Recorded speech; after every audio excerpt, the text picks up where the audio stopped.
We all as investors have thought about this multiple times. How to increase our net worth, what increases our net worth. We have our investment expert Mr. Gurraj with us who will reveal us the step-by-step process to increase our net worth drastically. Gurraj, the stage is all yours. So once you define your goal, the next thing is be clear what are your assets and liabilities. We call that as a net worth statement. Every individual should prepare every year so that you know what is your net worth. See, for example, if I have assets including house and everything, all my investments, let's say it is 1 crore, and I have taken a loan of 50 lakhs, which means my net worth is only 50 lakhs, right? So what happens is when you are investing every year, you will see whether the net worth is going up or it is coming down. Yeah. Probably when you prepare this, another way of looking at it is if your liabilities are more than the assets, then you should also be careful you clear the liabilities. Yeah. So these are some of the things you can get information when you prepare this net worth statement. So very, very important you prepare a net worth statement every year so that you know where you stand on a yearly basis. And the whole idea is you know you are moving or not on a annual basis. The next thing is the important point. You have to track your income and expenses. There is no other way you will be able to save more. Because general comment is, boss, whatever I'm earning, it goes away. I have this EMI, then I give it to house, give it to my parents, then I am not left with anything.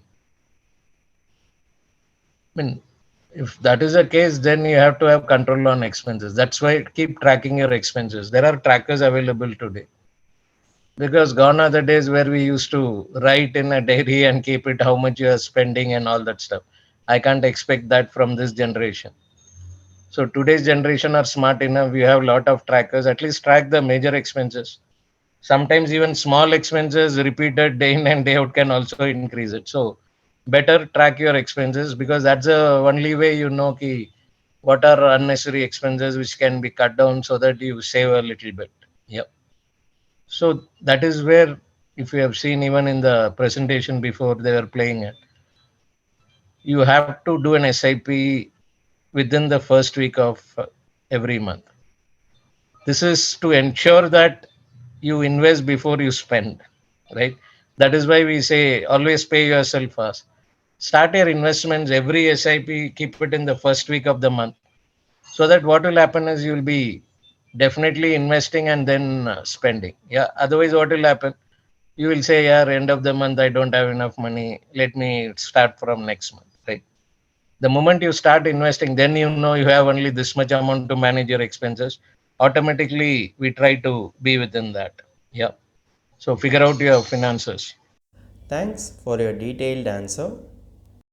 If you have any doubt regarding this or any other financial or investment decision, don't hesitate to book an appointment with our financial expert. The link to the appointment is given in the description below. And also, would you like to know more about finance and investment? Then we would recommend you to attend our live webinar. The link to the webinar is also given in the description below. The webinar is absolutely free. If you like this video, hit like, and if you are new to our channel, please do subscribe.